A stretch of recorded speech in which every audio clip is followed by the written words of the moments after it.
La historia antigua nos ha demostrado que desde los comienzos de la humanidad, los reyes y los emperadores iniciaron conflictos con el propósito de extender sus dominios, someter a los pueblos adyacentes y aumentar su gloria, su poder y también sus riquezas. Y es una historia que se repite una y otra vez, a través de diferentes protagonistas. Hoy en el siglo XXI las cosas no han cambiado. Estados Unidos, como primera potencia mundial, quiere mantener su posición de liderazgo global, pero otros países también quieren acceder a ese liderazgo. Claro, cada uno a su propio estilo. Y vemos en esa lucha como antagonistas principales de los Estados Unidos a Rusia y a China. Pero la gran pregunta es, ¿podrán conseguir hacerse con el liderazgo mundial? La respuesta en lo sucesivo de este informe. Tanto Rusia como China han recibido enormes ayudas de los países occidentales, en especial de los Estados Unidos. Rusia en particular recibió ayuda del país del norte cuando Moscú y sus dirigentes se convencieron de que el sistema comunista los había llevado al fracaso total.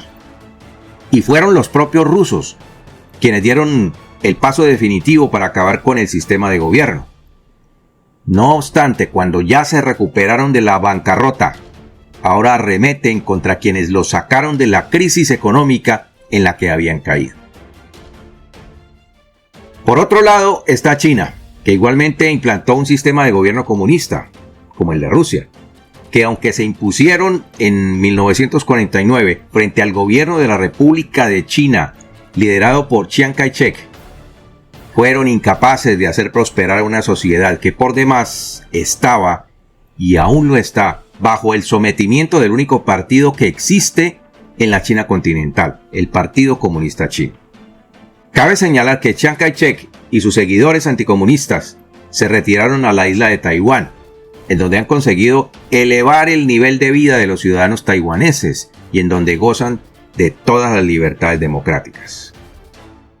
Pero a todas estas ya sabemos que Rusia por ahora está por fuera de esta pelea, por llegar a ser la primera potencia mundial por lo acontecido en Ucrania.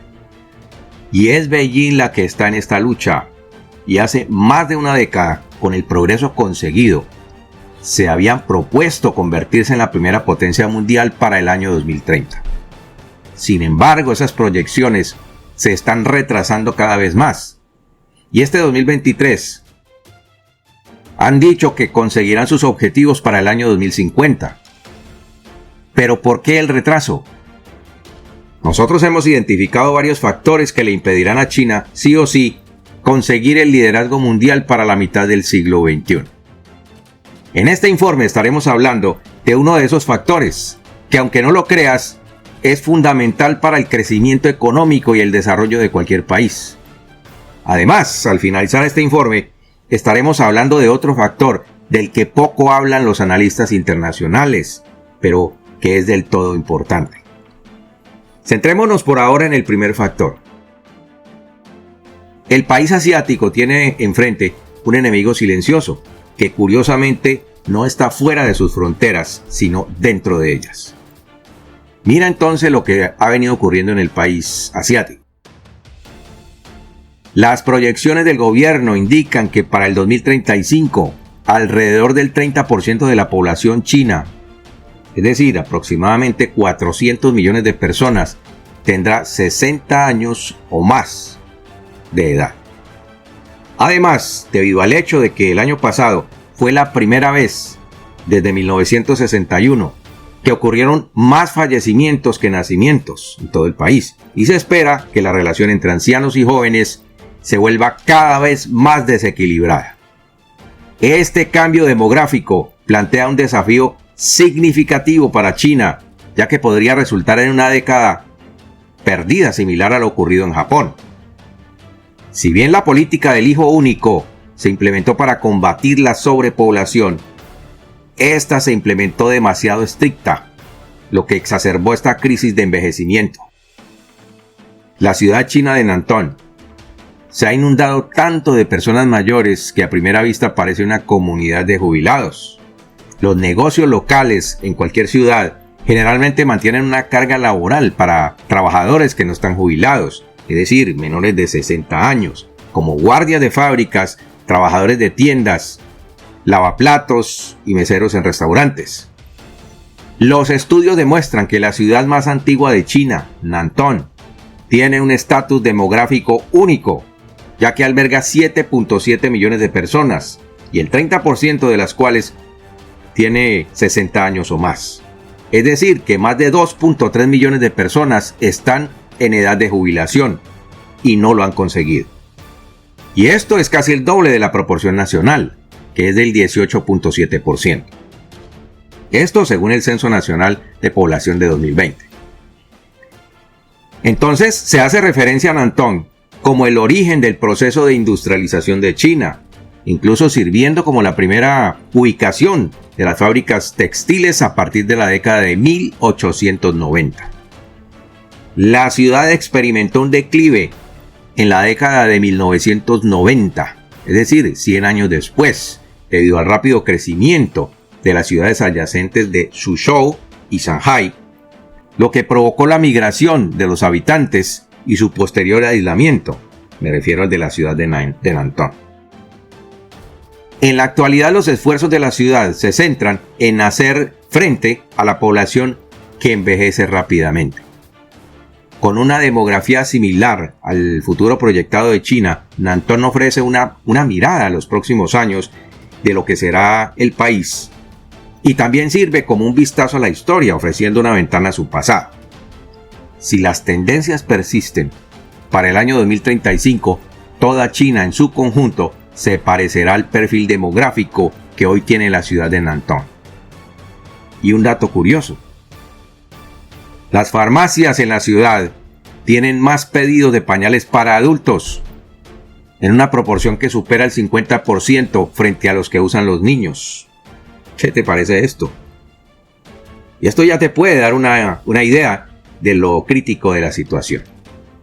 Envíanos por favor tus comentarios y tus opiniones al respecto. Con una población del 39% de 60 años o más, el condado de Rudong, en el área de Nantong, ve una tendencia significativa hacia las residencias de personas mayores. Wang Qiao, que es uno de los trabajadores de un restaurante local, expresó que existe una aversión de los jóvenes hacia los trabajos forzados. Este anciano de 70 años prefiere las áreas metropolitanas para trabajar, precisamente porque los jóvenes no quieren hacer esos trabajos. El año pasado se registró una disminución en la población de China por primera vez desde principios de la década de 1960 y se obtuvo un resultado esperado de fallecimientos que superaron en número a los nacimientos. Es probable que esta tendencia continúe, exacerbando aún más la proporción que ya está desequilibrada entre personas mayores y jóvenes en todo el país. Una proporción que se prevé cambie rápidamente, pero a favor de personas mayores. Y ojo con estos datos. La Oficina Nacional de Estadística de China confirmó recientemente que la población se había reducido en 850.000 habitantes, situándose en 1.412 millones de personas, lo que confirma las sospechas de economistas y académicos por igual.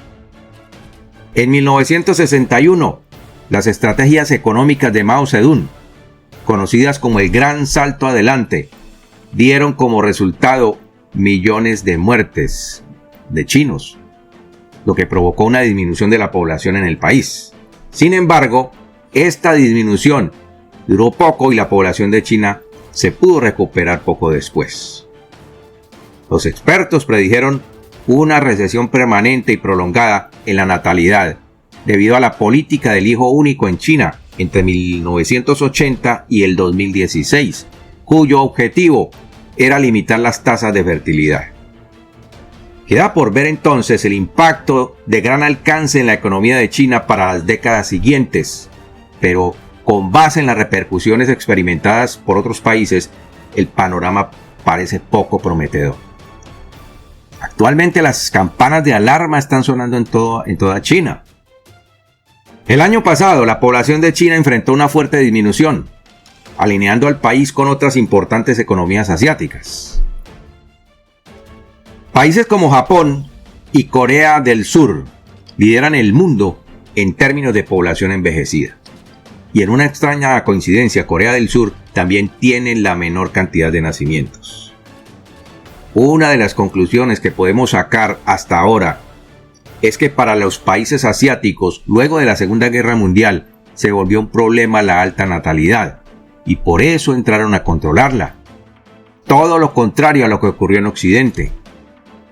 Una de las particularidades de los países asiáticos es que los gobiernos aprobaron leyes para reducir la entrada de inmigrantes, porque decían que el progreso de sus países era para sus propios habitantes y no para los extranjeros.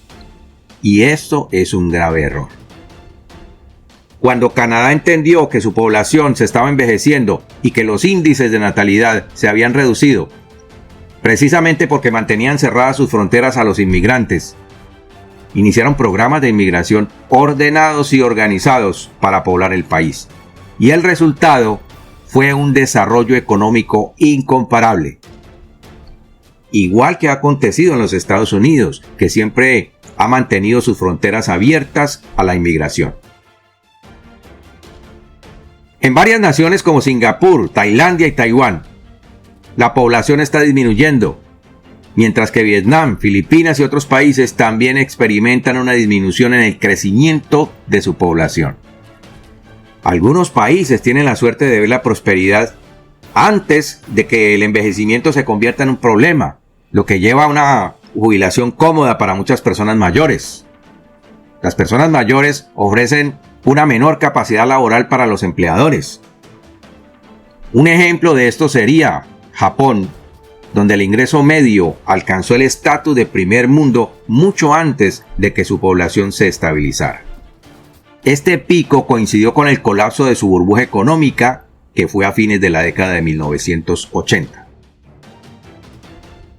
Por su parte, Lauren Johnston, profesora asociada del Centro de Estudios sobre China de la Universidad de Sydney en Australia, afirmó que la riqueza financiera es clave para envejecer con éxito y dijo que esta generación de ancianos, denominada Baby Boomers, ha experimentado comodidad y estabilidad a lo largo de cada fase de su existencia, en comparación con los que los precedieron y los que los sucedieron, es decir, los de antes y después.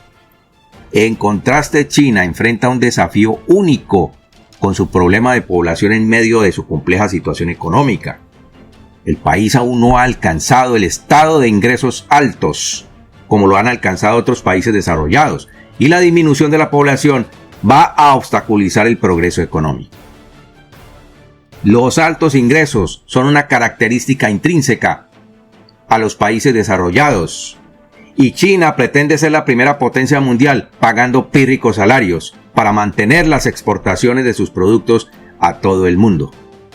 Si suben los ingresos a los trabajadores, sus productos saldrán a los mercados con precios más altos, lo que es una desventaja para las empresas chinas. Y si no los suben, no llegarán a ser los líderes mundiales. Ahora bien, a medida que innumerables personas se jubilen, habrá una mayor necesidad de recursos. Si bien la sabiduría convencional sugiere que China se dirige hacia el desastre a medida que disminuye la cantidad de trabajadores jóvenes, las pensiones se agotan y la atención médica se ve abrumada, se ve rebasada. Sus líderes ya están preocupados por la caída en picado de la tasa de natalidad. Tal como está la tasa de fertilidad en China hoy, que se desplomó por debajo del 1.1% en el año 2022. Las cosas podrían seguir empeorando y muy rápido. Este hombre llamado Shai Zhenu, presidente de la Asociación de Población de China, advirtió sobre una tasa de fertilidad de 1.3% o menos durante una entrevista a un periódico chino el año pasado. Para mantener la población es necesario una tasa de 2.1%, según Zhenu, quien encabeza la asociación supervisada por la Comisión Nacional de Salud. Y la verdad es que sí hay una posibilidad de que China detenga la debacle económica por el envejecimiento de su población. ¿Cuál es? Es precisamente iniciar programas de inmigración y mejorar los salarios a quienes podrían llegar al país en medio de las posibles oleadas de inmigrantes. Pero, ¿sabes cuál es el grave problema? Que es el otro factor del que te hablé al principio de este informe. Que el número de trabajadores que quieren ir a China, me refiero a inmigrantes, a laborar en China, es muy reducido. Y no lo creas que Beijing no lo ha intentado. ¿Por qué los trabajadores inmigrantes no quieren ir a trabajar a China? No olvidemos que en agosto del año pasado el líder chino Xi Jinping ordenó el cierre indefinido de ciudades enteras y fueron casi 80 de ellas con más de 300 millones de habitantes las que se quedaron sin poder ir a sus trabajos, sin poder comprar alimentos, sin poder pagar sus hipotecas, etc., persiguiendo el plan cero pandemia. Muchas personas murieron de hambre y otras resultaron con problemas psicológicos permanentes. Y no debes olvidar que en todo momento serás vigilado, porque en China nadie se salva de las cámaras del régimen que están por todas partes. Entonces, ¿qué tal que tú estés trabajando en China y que al régimen le dé por cerrar las ciudades de nuevo y no puedas moverte para ninguna parte? ¿Qué harías? Además, muchas compañías multinacionales están cerrando sus operaciones en el país asiático. Y por hoy hemos terminado nuestro informe. Esperamos tus comentarios al respecto. Que Dios te bendiga y nos vemos en nuestro siguiente programa.